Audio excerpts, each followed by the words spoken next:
네, 반갑습니다. 우리가 지금 계속 사성제와 활중도에 대해서 이야기를 하고 있습니다. 십성제는 지난 시간으로 대충 끝내도록 하고, 사실은 윤회에 대한 이야기를 하려고 하면 많은 이야기를 더 해야 되지만 이제 그만하고요. 오늘은 멸성제에 대해서 좀 이야기를 해봅시다. 멸성제. 멸성제는 경전에 나오기로는 초전법륜경에 이렇게 나옵니다. 비구들이여, 이것이 괴로움의 소멸의 성스러운 진리이다. 그것은 바로 가래가 남김없이 떠나 소멸함, 버림, 포기, 해탈, 집착 없습니다. 멸성제는 괴로움의 소멸이고, 괴로움의 소멸은 가래의 소멸이고, 가래의 소멸은 집착의 소멸이고, 집착의 소멸은 해탈이다. 이렇게 정리가 됩니다. 그러면 우리가 이 해탈이 뭐냐? 불교에서는 해탈이라는 말도 많이 하지만 열반이라는 표현을 많이 씁니다. 해탈은 불교뿐만 아니라 인도, 부처님 당시 인도의 수행자들이 추구하던 공통의 목표라고 해야 되나요? 부처님뿐만 아니라 그때 당시 수행하던 사문들이 공통으로 추구하던 게 해탈이고, 부처님도 당연히 해탈을 추구했는데, 당신이 깨달은 그 해탈은 기존의 다른 수행자들이 생각했던 것하고 좀 달라. 그래서 같은 말인데 내용이 다르니까, 서로 같은 말을 하는데 다른 내용을 생각하니까 헷갈리는 거죠. 그래서 부처님이 이거 해탈이란 말을 내가 자꾸 쓰면 안 되겠구나. 나는 열반이라고 해야지. 그래서 열반이라는 말이 나왔습니다. 그래서 열반은 불교에만 고유하게 있는 말입니다. 자, 그래서 오늘은 사성제 중에서 멸성제, 해탈에 대해서 이야기를 해봅시다. 해탈. 해탈과 열반이 어떻게 다른가 하는 이야기로 시작을 해볼까 합니다. 이제 우리가 이제 인도 공통의 보편적으로 당시 사문들이 생각했던 해탈은 범아이려라고 이야기합니다.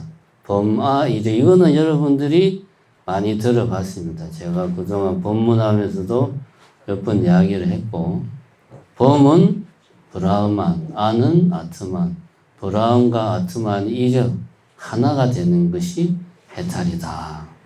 요게 당시 2500년 전 인도의 수행자들이 생각하던 해탈. 더 구체적으로 말하면 범아이려라는 게 뭐냐?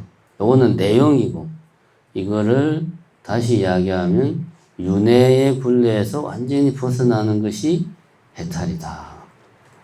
더 쉽게 말하면 당시 수행자들이 추구했던 것은 어떻게 하면 이 윤회의, 이 끊임없는 윤회의 굴레에서 벗어날 수 있을까?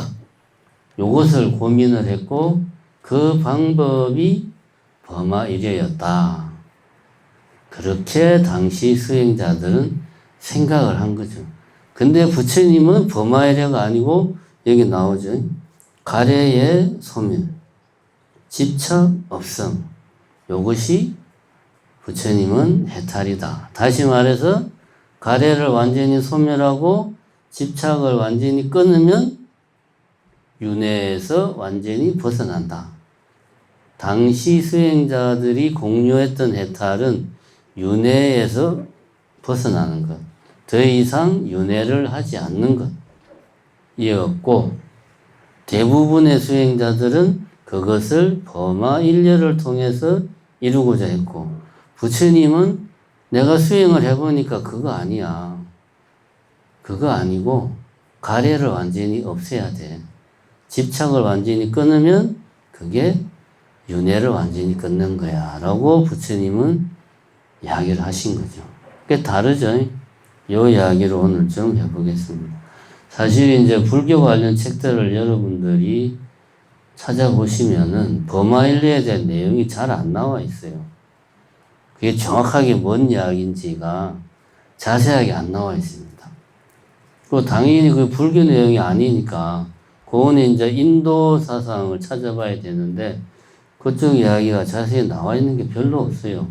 근데 제가 며칠 전에 우연히 이런저런 책들을 막 뒤져보다가 버마일리의 내용에 대해서 좀 그나마 상세하게 이야기한 책을 찾아가지고 오늘 그 내용을 여러분들에게 먼저 이야기를 하고자 합니다.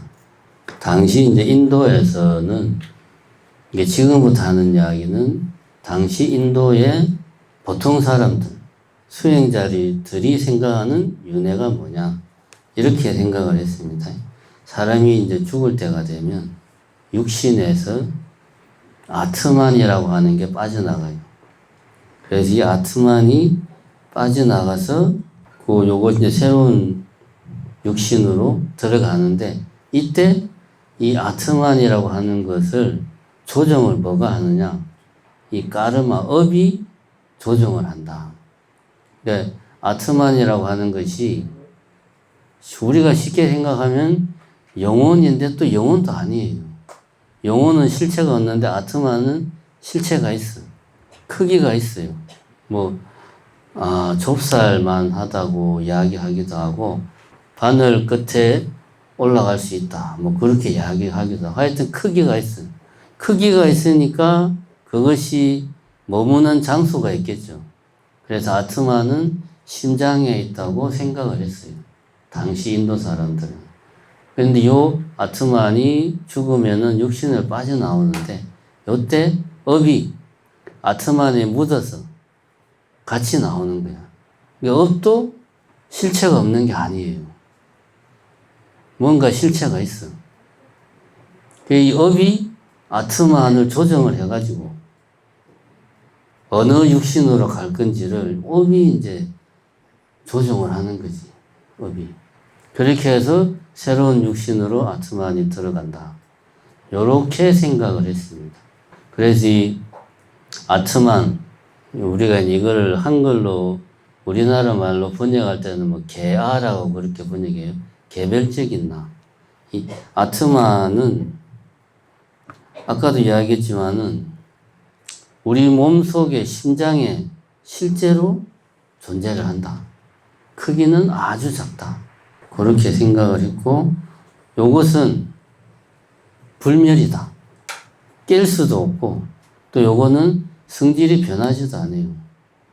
우리가 언뜻 생각하면 그럼 이게 영혼 같은 거구나. 그럼 아트만이 뭔가도 보고 우리가 생명이 있다 그러면은 뭔가 보고 듣고 느끼고 생각하는 이런 것들을 아트만이 하는구나 라고 생각하는데 그것도 아니에요. 보고 듣고 생각하고 맛보고 하는 것들은 아트만이 하는 게 아니에요. 아트만은 그냥 있는 거예요. 어떤 아주 작은 크기를 가지고. 그래서 사람이 죽으면은 요거는 불교 이야기가 아닙니다. 고대 인도 이야기. 사람이 죽으면 이 보고 듣고 느끼고 하는 이런 기능들은 다 원래 자기 근원으로 자기 뿌리로 돌아간다. 그것이 태양, 바람, 공기 이런 걸로 돌아간다. 그리고 뭐만 남느냐? 아트만하고 까르마만 남아가지고 아트만을 업이 조정을 해가지고 육신에서 나와가지고 다른 몸으로 가도록 아트만이 조정을 한다. 요렇게 이야기를 합니다. 그러니까 아트만 그 자체는 볼 수도 없고 들을 수도 없고 냄새 맡을 수도 없고 느낄 수도 없고 그 자체는 할 수 있는 게 아무것도 없죠. 그냥 있는 겁니다. 그럼 뭘 하느냐? 아트만이 있어야 그 육체가 생명이 있고 아트만이 빠져나가면 죽는 거죠. 이제. 아트만이 들어오면 살고 아트만이 있기 때문에 그 육신이 생명을 가지는 거예요. 이것이 아트만이 하는 일이다. 그렇게 이야기를 합니다. 요 아트만이 우리들의 육신에 들어오면 육체는 쾌락과 고통을 느낀단 말이에요. 그럼 이 쾌락과 고통에 아트만이 지배를 당해요. 그러다가 육신을 빠져나가면 쾌락과 고통에서도 해방이 되는 거죠. 이런 아트만이라는 것을 상정을 했어요. 요것이 자아다. 근데 부처님은 그런 거 없어 라고 부처님은 이야기를 하신 거죠.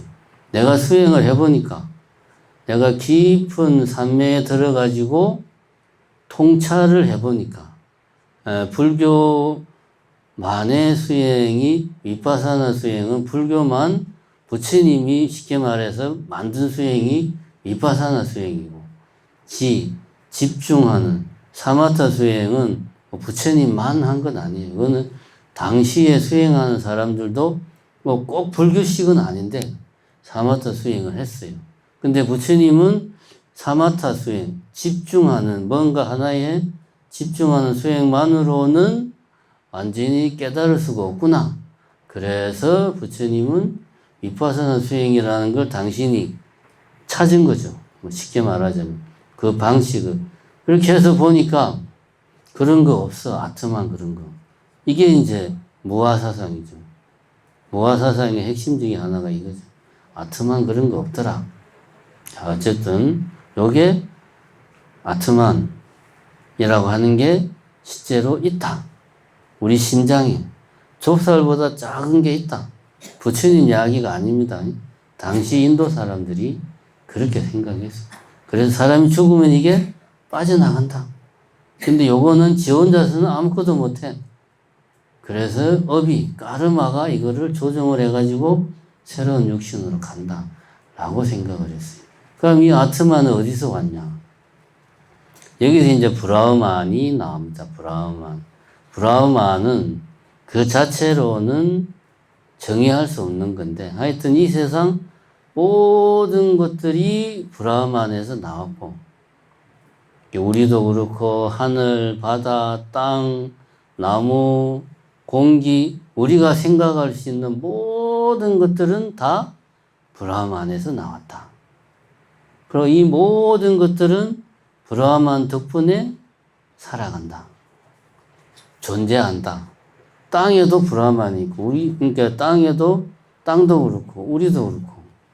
그리고 그 브라흐만 덕분에 다 존재하다가 이 모든 것들은 결국은 다시 어디로 돌아간다?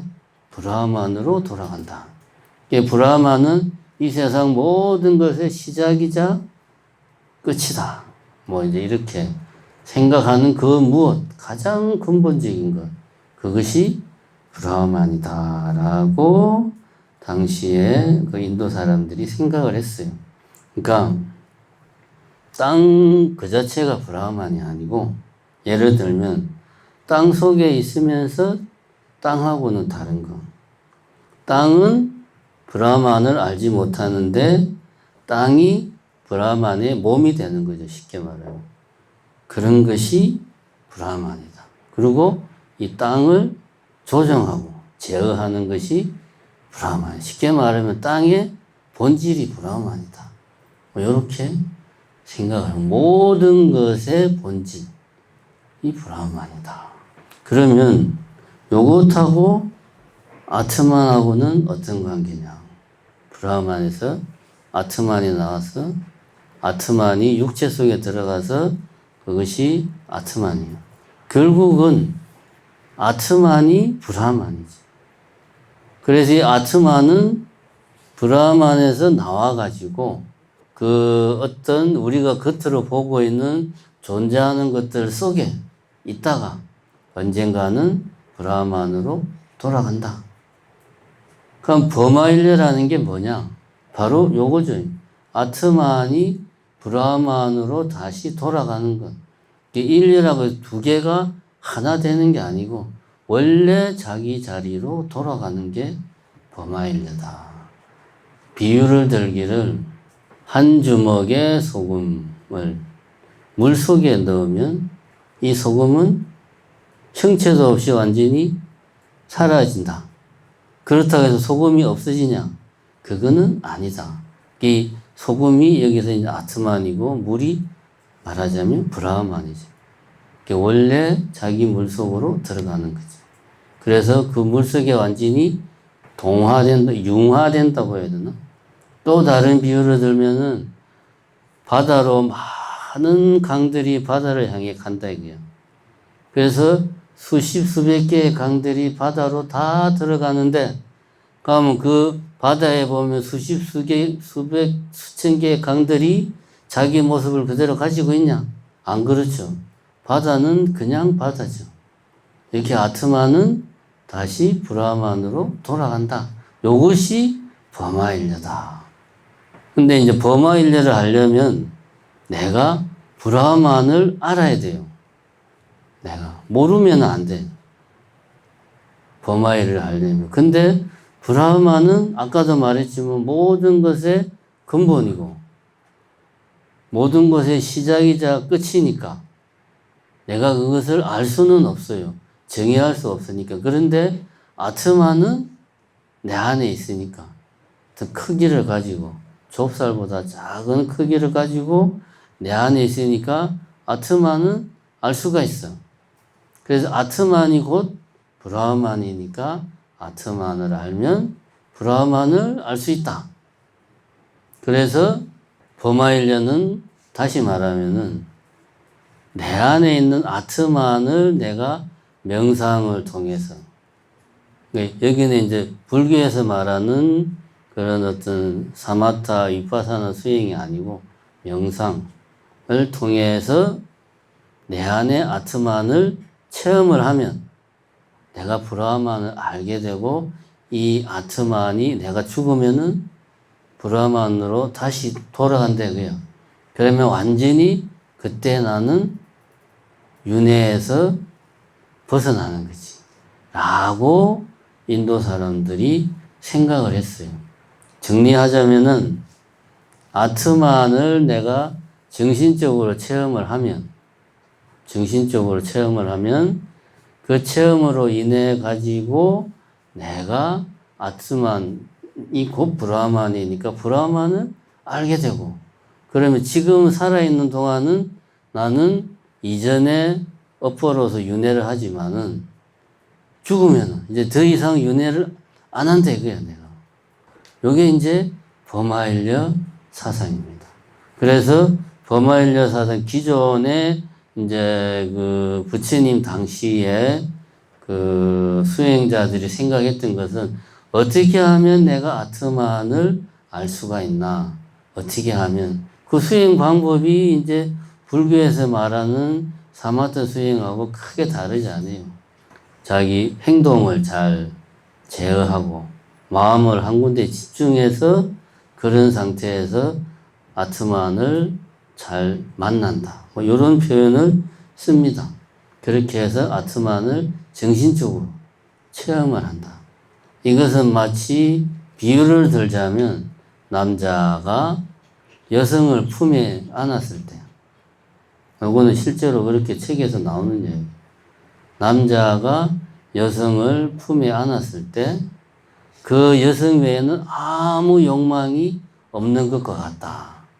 그래서 아트만에 대한 것, 브라만에 대한 욕망 이외에는 뭐 가정, 재산, 권력 이런 욕망들이 다 사라지는 그런 정신적인 체험을 하면 내가 정신적으로 버마일려가 된다.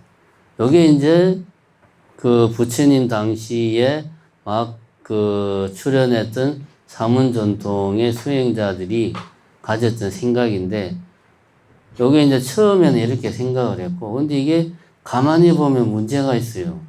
아트만을 조정하는 것은 업이란 말이에요. 까르마가 아트만에 달라붙어 가지고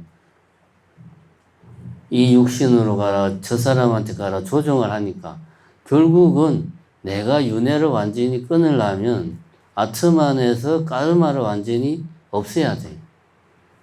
그래서 초기에는 이런 생각을 못 했다가 나중에는 이 업을 완전히 소멸시켜야지 내가 윤회를 완전히 벗어날 수 있구나. 그럼 업을 어떻게 하면 소멸시키지? 라고 생각한 결과 부처님 당시에 여러 수행자들이 택한 방법이 뭐냐? 고행이었다 이거예요. 그래서 부처님도 고행을 했죠. 그죠? 그 부처님 고행상 있지 않습니까? 피고리상. 그래서 부처님이 고행을 했어요. 근데 아무리 고행을 해도 당신이 생각하는 완전한 깨달음에 이르지를 못하는 거야. 그러니까 이건 아닌 것 같아. 그리고 이제 수자타가 주는 죽을 먹고 그런 이야기가 나오죠. 당신이 어릴 때 농경제 할 때 그때 나무 아래에서 명상을 하던 기억을 되살리고 지금식으로 말하면 비파사나 수행을 해서 비로소 완전한 깨달음을 얻었다. 이게 이제 기존의 수행자와 부처님이 달라지는 지점입니다. 그래서 기존의 수행자들은 고행을 왜 했냐? 아트만에 붙어 있는 이 업을 털어내기 위해서 고행을 한 거야. 고행을 많이 하면 많이 할수록 업이 더 많이 털어지는 거죠. 업이 남아있으면 무조건 나는 계속 윤회를 하는 거예요. 그리고 부처님은 업은 의도다. 내가 어떤 의도를 가지고 할 때 그것이 과보를 주는 거다라고 생각했는데 당시에 많은 수행자들은 그게 아니고 내가 의도하지 않은 행동도 업으로 작용해가지고 과보가 돼가지고 아트만에 달라붙는다 이거야. 의도하지 않은 행동이 뭡니까? 내가 그냥 걸음을 걸어가다가 내 눈에 안 보이는 벌레를 내가 밟을 수 있잖아요. 그죠? 이건 내가 의도한 게 아니에요. 내가 이렇게 날씨가 더워서 이렇게 뭐가 내 눈앞에 왔다가 손을 휙휙 했는데 모기가 내 손에 맞아서 그냥 죽었어. 내가 모기를 죽이려고 의도한 게 아닌데 모기가 그냥 죽었어. 이런 건 의도하지 않은 것도 다 과보를 받아 이게 업이 된다. 라고 생각해가지고, 그런 이제 고행을 해서 내가 알게 모르게서 모든 업을 다 아트만에서 털어내야 된다. 요런 생각을 한 거죠. 그래서 그때 당시에 사문들이 고행을 한 겁니다. 부처님도 고행을 했고. 그럼 이게 우리가 맥락이 이해가 됩니다. 그 다음에, 아까 제가 이제 브라마는 모든 존재하는 것의 시작이고 끝이다. 모든 존재하는 것은 브라만에서 나왔고 브라만으로 돌아간다. 그래서 우리가 살아있을 때 정신적인 범아이려 아트만을 만나는 그런 체험을 하면 죽어서 나의 아트만이 브라만으로 돌아가는 거예요. 그러면 나의 아트만은 더 이상 이 업에 의해서 윤회를 하지 않는 거예요. 이게 당시 수행자들의 생각인데 부처님은 아트만을 부정을 했다 이거예요. 아트만을 부정했다는 말은 뭡니까? 브라만도 부정을 했다는. 왜? 아트만이 브라만이니까. 그래서 부처님은 연기법은 무시무종이라고 그랬죠. 무시무종. 시작도 없고 끝도 없다. 근데 당시에 인도 수행자들은 시작이 뭐고 끝이 뭡니까? 브라만이 시작이고 브라만이 끝인데 부처님은 우리들의 삶은 시작도 없고 끝도 없는 윤회의 굴레 속에서 계속 우리는 살아가고 있다. 연기의 법칙이 그렇다. 이 말은 브라만도 부정을 한 거죠. 부처님은. 그래서 우리가 무시무종을 이야기하는 겁니다. 그냥 잘 모르니까 아무리 생각해도 시작이 어디서부터 시작했는지 알 수가 없어. 이걸 이야기하는 게 아닙니다. 시작 자체를 상정하지를 않는 거예요. 브라만이라고 하는 어떤 초월적인 존재, 사람이 상상할 수 있는 가장 초월적인 존재 자체를 부처님은 상정을 안 한 거죠. 그래서 내 안에 아트만도 상정을 안 하고, 이것이 기존의 해탈과 불교의 열반의 차이입니다. 그러니까 지금까지는 해탈에 대해서 이야기했고, 정리하면 해탈이라고 말하면 윤회에서 완전히 벗어나는 것. 그러니까 우리가 해탈을 이야기하려면 윤회를 인정을 해야 돼요.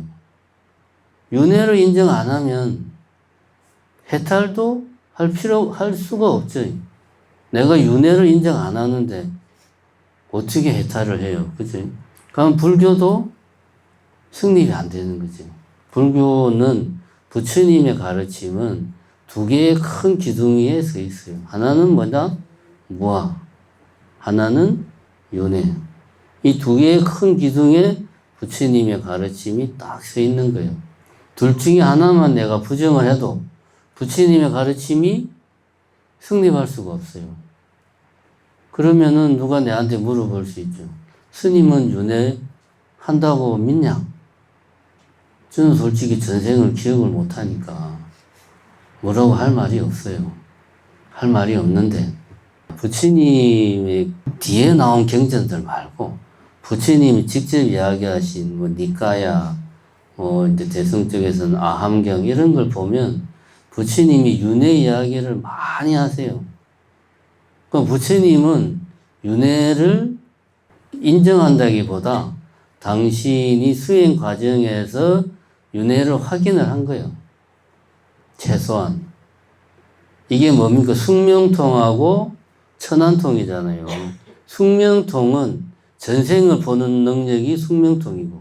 그래서 부처님 이렇게 그 경전에 보면 어떤 수행자가 뭐 이런 일을 당하면 이 수행자는 과거에 무슨 생에 무엇이었는데 그 과거로 지금 이런 걸 받는다라고 부처님이 이야기하는 게 많이 나옵니다. 그 당신이 과거에 뭐 어떤 생을 살아서 지금 뭐 이런 걸 뭐 한다 뭐 이런 이야기가 많이 나와요. 그런 거를 부처님이 어떻게 이야기할 수 있느냐? 그는 수행에서 얻은 숙명통으로 그런 거를 확인을 하는 거지. 그 다음에 너는 다음에 뭐 언제 수기를 받을 것이다. 뭐 이런 이야기도 하죠. 그거는 이제 그 사람이 다음 생, 다다음 생에 어떤 삶을 꾸려갈 것인가를 볼 수 있는 능력이 생긴 그런 신통이 생긴 거죠. 그걸 이제 경전에서는 신통력이라고 이야기를 하는데 어쨌든 수행의 결과로서 부처님이 그런 것들을 획득을 하신 거다. 그래서 당신은 확인을 하셨다. 근데 나는 수행이 거기에는 택도 없이 미치지를 못하니까 내 눈으로는 확인을 못했어. 유감스럽게도. 근데 부처님이 윤회를 한다고 하니까 일단은 믿어요. 뭐 솔직히 말하면 100%는 못 믿습니다. 95%까지는 믿는데 나머지 5%는 뭡니까? 그건 내가 확인을 해야지. 그지? 95%는 부처님이 한다고 하니까 부처님이 설마 거짓말을 했겠습니까? 그래서 믿는데 5%는 내가 수행을 해서 내가 직접 확인을 해야지. 해탈을 이야기하려면 우리는 윤회를 인정해야 돼요. 윤회를 부정을 하면 해탈을 이야기할 수가 없어요. 불교에서 말하는 열반도 이야기할 수가 없어요. 열반을 한글로 말하면 뭡니까? 깨달음이잖아. 깨달음도 이야기할 수가 없어요. 그럼 불교를 이야기할 수가 없어요. 그럼 불교에 대한 믿음이 없어지는 거예요. 그만큼 우리들에게 윤회라는 건 상당히 중요한 겁니다. 그래서 일단은 부처님이 하신 이야기니까 믿고, 근데 100% 믿으면 안 되고 아무리 부처님이지만 내가 확인해야 돼. 그래서 열심히 수행을 해서 우리 스스로 확인을 해야 됩니다. 어쨌든 그건 그렇고, 그러니까 부처님이 생각하는 해탈은 이게 이제 멸성제에 나오는 거죠. 아트만을 내가 확인을 해서 내가 죽어서 이 아트만이 나의 아트만이 계속 윤회하지 않고 브라흐만으로 돌아가는 것, 이것이 아니다. 왜냐하면 부처님은 아트만도 부정하고 브라흐만도 부정했으니까. 해탈은 윤회의 사슬을 끊는 것이 해탈이다 라는 것은 부처님도 인정했으나 어떻게 윤회의 사슬을 끊을 것인가에 대한 방법은 달리했다. 그게 뭐다? 부처님께서는 그런 이제 초준법륜경에서 이야기했죠. 가래를 소멸함, 집착을 소멸함, 괴로움의 소멸, 이것이 해탈이다. 라고 부처님께서는 이야기를 했습니다. 그 이야기를 하신 게 어떻게 해서 가래가 생기고 집착이 생기고 그래서 괴로움이 생기는가를 이야기한 게 부처님은 12연기를 무명을 조건으로 해서 행이 생기고 하는 유전문, 이게 이제 유전문이고, 반대로 무명이 사라지면 행이 사라지고, 행이 사라지면 식이 사라지고, 이게 환멸문이 되고요. 환멸문이 바로 해탈에 이르는 길이다. 열반에 이르는 길이다. 그 이야기가 이제 도승제에 나오는 거죠. 그러니까 우리가 사승제에서는 제가 이제 좀 시일이 지나서 여러분들 기억이 가물가물할 것 같은데 이 세트로 되어 있다고 이야기했어요. 고승제와 집승제가 한 세트고 멸승제와 도승제가 한 세트예요. 그러니까 더 쉽게 말하면 고승제와 집승제가 고승제와 멸승제가 있어. 우리가 보고 듣는 이 모든 것은 나는, 내라고 하는 것은 저 존재 자체가 괴로움이야. 라고 먼저 부처님이 선언을 하시고 이게 고승제. 이 괴로움은 멸승제. 소멸할 수가 있어. 이게 이제 아주 간단하게 말하면 부처님의 가르침이죠. 그럼 고승제의 원인, 왜 나는 존재 자체가 괴로움인가? 그게 집승제. 멸승제의 원인, 그러면 해탈을 어떻게 하면 내가 성취할 수 있는가? 이게 해탈의 원인이죠. 이 원인을 내가 획득하면 해탈이 되는 거죠. 이게 도승제. 괴로움의 소멸에 이르는 진리가 도승제죠. 그러니까 이제 멸승제의 원인이 도승제, 고승제의 원인이 집승제. 그래서 고승제와 집승제가 한 세트, 멸승제와 도승제가 한 세트. 고승제와 집승제는 세상은 이런 거야. 나라고 하는 것은 이런 거야. 라고 설명하는 게 고승제와 집승제. 멸승제와 도승제는 이렇게 하면 네가 행복한 인생을 살 수 있어. 하는 게 멸승제와 도승제. 이렇게 세트를 이루고 있습니다. 일단 오늘은 멸승제를 이야기하면서 부처님 당시 사문들이 생각했던 해탈이라는 게 어떤 것이었는가를 이야기했고 부처님이 그때 당시 해탈에 대해서 어떤 부분을 부처님은 인정을 하지 않고 부정을 했는가 이런 이야기를 했습니다. 초사할 때는 나머지 이야기를 하고 멸승제는 초사까지 하고 끝내도록 하겠습니다. 감사합니다.